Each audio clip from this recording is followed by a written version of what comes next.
Today we'll be looking at Carbazole Violet.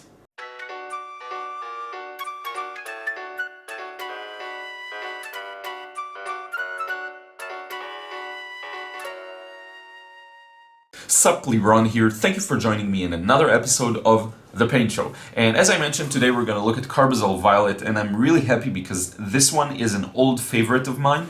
I originally got it as a part of Daniel Smith's secondary triad set, which turned out to be a really good purchase, I think, in terms of the price. And also just what you get. The paints are beautiful. There's Quinacridone Burnt Orange and there's Undersea Green in this one as well. Originally, this was kind of the underdog paint for me. I wasn't sure what I was going to do with it. But later on, I did a few paintings with all of these three, and I started learning what this is good for. And I think what I like the most about it is its huge value range. So this one in its own can get super dark, and this is really useful if you do monochromatic exercises. If you want to do some value matching, you can get basically everything with this one. And this is what I really liked about it. I actually did a few paintings based on this particular triad, which I will put somewhere here probably, floating around. Really enjoy. Some of these I also showed here on YouTube. And I just found this triad to be really useful, and this one in particular, I started really falling in love with this one. I also use it just for the rich, dark shades. If it's hard to get a darker value, then this is a good one. So let's read Daniel Smith's description of this one, because I think it has a few interesting points that I want us to think about later on. So this slightly granular blue-violet is an intense, vibrant color with medium staining properties. It's interesting that they say granular, because this one is not really granulating, but we'll get to that. A brushstroke of concentrated Carbazole Violet onto dry paper moved the pigment from black violet to clear purple, so it starts really dark, especially when it's wet. And it can invent an iris petal with each stroke, add indigo to Carbazole Violet along with Quinacridone Rose or Anthraquinoid Red. So basically, I think we're going to try some of these mixes. I will try the Daniel Smith Quinacridone Rose just to see what it looks like together with this one, because funny enough, I never tried it. I'm not doing many florals, and so I didn't get a chance to see this particular mix. And also Indigo. I don't have Daniel Smith's Indigo, if I'm not mistaken, so what we're going to do is try it out with Schminka Indigo. I also think I'll try it out with Phthalo Blue, and probably with some of the other Essentials set. So we'll check it out. We'll see what we want to mix it with. Another thing I want to try out that they mention here is the wet and wet, because funny enough, I don't get to do a lot of wet and wet with colors that aren't blue. Usually my wets and wets are for skies, and even that I don't do as much. I probably just put a wash on dry paper. But when I do, it's usually blues, and I sometimes forget that each paint has different properties when used wet and wet. So this one should create some interesting veins and maybe textures. So I definitely want to try this out. Okay, so we're going to try wet and wet. And this is a bit more information about this paint. So the pigment is PV23, which is dioxazine, I think, dioxazine violet. A very commonly used pigment, I guess. It has excellent light fastness, it's semi-transparent, non-granulating, okay, so we'll have to just take a look at the texture. I think it has just a very ever so slight granulation, and medium staining. Okay, I mentioned medium staining? No, so medium staining. So what I think we're going to do now, we'll get to the most interesting part, which is the demo. I will show you what it looks like in its own, wet and wet, and then we'll try some of the mixes that I mentioned, okay? So let's change the angle and get started with that. So I want to start out just by showing you what the paint looks like. Then we're going to do some wet and wet, and finally the mixes that I talked about in this area. Maybe do some dry brush as well. So let's start by swatching this one. And I have it here on my palette, right here, together with the other ones, with the Quinacridone Burnt Orange and with the, I believe that's the Undersea Green. So anyway, let's get started. Okay, so we're gonna start by picking up some of the paint, and as you'll see, we don't need much to get started because this one is really just a strong paint. So I'm gonna just start it out here. And this is pretty much the color this one has. Now we're gonna make it a little stronger, and with this one you have to be really careful because it's so easy to get it to be so dark, which I like. You know, I prefer to have lots of options and rely on my skill to make sure that the values are correct. Same thing goes with brushes. Now that I think about it, I prefer to have a brush that's a little too large by most people's standards, but I will use my skill to fill in the small areas, and that way I can have the variation with ease. Okay, so anyway, you can already see how dark this one is. It's kind of a black violet, and when it's gonna dry it will look a little different, a little lighter. Okay, so we can definitely let this one dry for a while and try out some wet in wet. So I'm just gonna make sure my brush is clean, and I'm gonna wet the surface. Wet in wet is a technique I barely use these days. I used to use it a bit more in the past. It's not really, sorry about that. It's not really my style for the most part, but in any case, let's try it out. Grab some of the paint here. Yes, I can see the veins. I can definitely see them. The drier the paint is, the less it spreads, as you can see here. So you see these kind of crystallized areas spreading outside. Let's try it out with a bit of a wetter color. So I can definitely see the texture that they mention. I think it could be interesting. I don't really do this much.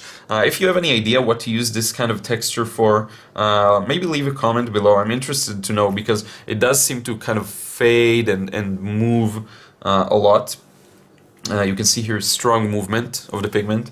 So I don't know, I use less of these kinds of techniques, so I'm less familiar with, I don't know, maybe a texture for foliage or trees in the background. Really interesting for me. I don't really know what I'll use it for. So we're gonna leave this to dry for a while, and we're gonna move on to doing some color mixes, and we'll see what this looks like with other colors. So let's start with Quinacridone Rose. So I've got here the mixture, and I think what I'll do is just start with the violet and slowly, gradually add a bit of the Quinacridone Rose. So it makes it a little more rose-like. And as expected, this is a really beautiful combination. You can see here. It really reminds me of, if I'm using maybe French ultramarine and the Quinacridone Rose, and when I move towards the French ultramarine it looks a little more violet, and towards the Quinacridone Rose a little red. Let's try something. I want to let these mix a bit on paper, so I'm just gonna, or not necessarily mix, but kind of blend together. So I'm gonna use just a bit of the Carbazole, and then use a pure, I want you to see the pure relationship between them when I'm just using them purely. So very interesting. I like that. Now what I think I'll do maybe is try out the Schminke Indigo, and we'll see what that looks like. So I got some Indigo here, and we're gonna add a bit of the violet in here just to see what it looks like. This is an interesting combination. I can tell pretty much immediately that my eye is not used to seeing these two colors mixed together. It feels really foreign to me, you know. It's hard to explain. It could be a nice play of lights and darks, of warms and cools maybe, but they're both kind of, I don't know. I don't know if I'll necessarily use these two together. I can say that there are some interesting granulations. I will zoom in a bit later on so you can see everything here basically really up close, okay? Because there are some interesting things here in the way these colors interact. Another thing I want to try out is a mixture with some phthalo blue that I have here on the palette as well. So let's try it out. I'm gonna put some phthalo blue. Really no need to mix that much on the palette. And just take a look and see what that looks like. Let's go back to some of the blue. This is a really beautiful combination. I really like this one. So enough with all of these. What I want us to look at now is actually with the other secondary set colors. So we're going to start with Quinacridone Burnt Orange. And this is going to be a really interesting one. This one in particular is, you can see, these will all kind of gray each other out, which is to be expected. But I do like the result. I want to try out the undersea green as well here. So really initially when I started using these colors together, I wasn't sure if they're gonna lead to interesting mixes or to maybe good mixtures, I don't know. But the more I used these together, the more I realized that they work beautifully. This kind of a transition, or maybe combination of orange and violet and green, it has some kind of a grace to it.